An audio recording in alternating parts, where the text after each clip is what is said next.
शादी का झांसा देकर यौन शोषण करने के आरोप से घिरे एसीपी मोहसिन ने छात्रा से करीबी बढ़ाने के लिए तारीफों के पुल को अपना सहारा बनाया।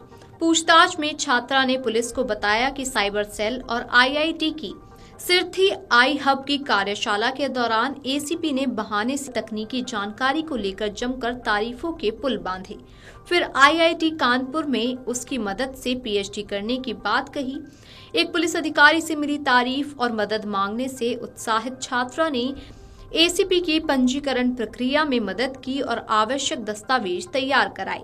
प्रवेश शुल्क जमा करने के साथ ही वॉक इन इंटरव्यू की तैयारी में भी मदद की। इस दौरान दोनों के बीच बातचीत बढ़ी और करीबी बढ़ती चली गई। जुलाई में एडमिशन लेने के बाद दोनों के बीच बातचीत और संपर्क इतना बढ़ गया कि वह एसीपी से अपनी निजी बातें भी साझा करने लगी।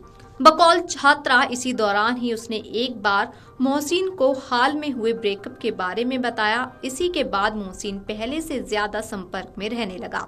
शुरुआती दौर से ही खुद को अविवाहित बताने वाले मोहसिन ने इस मौके को भुनाते हुए उसके सामने शादी का प्रस्ताव रख दिया। टूटे दिल को संभालने के दौरान अविवाहित पुलिस अधिकारी के शादी का प्रस्ताव पर छात्रा ने हां कर दी। इसके बाद शादी का झांसा देकर अगस्त से दिसंबर के बीच छात्रा का कई बार यौन शोषण को बदनाम करना शुरू कर दिया। इसी कोशिश ने ही छात्रा के गुस्से को ऐसा भड़काया कि उसने कल्याणपुर थाने में मोहसिन के खिलाफ केस दर्ज करा दिया। एसीपी ने पहले तो खुद को अविवाहित बताया, साथ ही उनकी एक 5 साल की बेटी भी थी। हाल ही में एक ब्रेकअप के चलते डिप्रेशन के दौर से गुजरने का फायदा उठा मोहसिन उसका यौन शोषण करते रहे। झूठ पकड़ा गया तो पत्नी से तलाक की बात कह दी। ये तब था जबकि पत्नी मार्च 2024 से गर्भवती थी। उन्होंने जल्द तलाक लेकर शादी का आश्वासन दिया और शारीरिक शोषण जारी रखा। नवंबर में जब छात्रा को गर्भवती होने का बात पता चली तो परिवार के दबाव में पत्नी से शारीरिक संबंध बनाए रखने की एक और झूठी कहानी गढ़ दी। इस दिसंबर 2024 को एसीपी की पत्नी के इंस्टाग्राम अकाउंट ने मोहसिन के बोले हर झूठ से पर्दा हटा दिया। छात्रा ने पत्नी से संपर्क किया तो पता चला कि दोनों कभी अलग ही नहीं हुए, ना ही दोनों के बीच कोई विवाद था।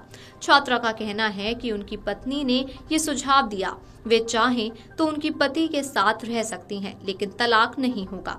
इसके बाद ही एसीपी की पत्नी ने पति के साथ नजदीकियों वाली तस्वीरें इंस्टाग्राम पर पोस्ट करना शुरू कर दिया, जिसने आग में घी का काम किया। पुलिस सूत्र बताते हैं कि मोहसिन पीड़िता से बेहद सुरक्षित तरीके से बातचीत करता था। वह ना तो कभी CUG नंबर इस्तेमाल करता था और ना ही अपना पर्सनल नंबर, बल्कि छात्रा से बात करने के लिए वह एक और प्राइवेट नंबर का प्रयोग करता था। छात्रा के पास जाने के दौरान वह अपने दोनों सार्वजनिक नंबर सरकारी आवास में छोड़ जाता था। एसीपी पर यौन शोषण का आरोप लगने के बाद डीसीपी साउथ अंकिता शर्मा छात्रा से जानकारी लेने आईआईटी पहुंची। इस दौरान छात्रा ने एसीपी से संबंध के कई दस्तावेज और संशय दी, जिसमें व्हाट्सएप चैटिंग और वीडियो कॉल के स्क्रीनशॉट, परिसर में एंट्री के संशय शामिल हैं।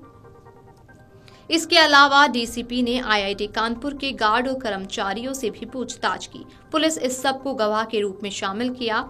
इसके साथ ही अधिकारियों ने परिसर में लगे सीसीटीवी कैमरों की फुटेज की मांग की, ताकि उसके आधार पर सबूत जुटाकर जांच में शामिल किए जा सके। आने वाले दिनों में गार्ड व अन्य कर्मियों के भी बयान दर्ज किए जाएंगे। पूछताछ के दौरान छात्रा ने मांग की कि आरोपी एसीपी के खिलाफ शादी का झांसा देकर दुष्कर्म करने, धोखाधड़ी, जालसाजी, हेरफेर, मानहानि समेत अन्य गंभीर धाराओं से कार्रवाई की जाए। साथ ही निष्पक्ष और विस्तृत जांच कर एसीपी व उसके सहयोगियों पर आईआईटी कानपुर में प्रवेश पर रोक लगाने और सुरक्षा की समुचित की जाए।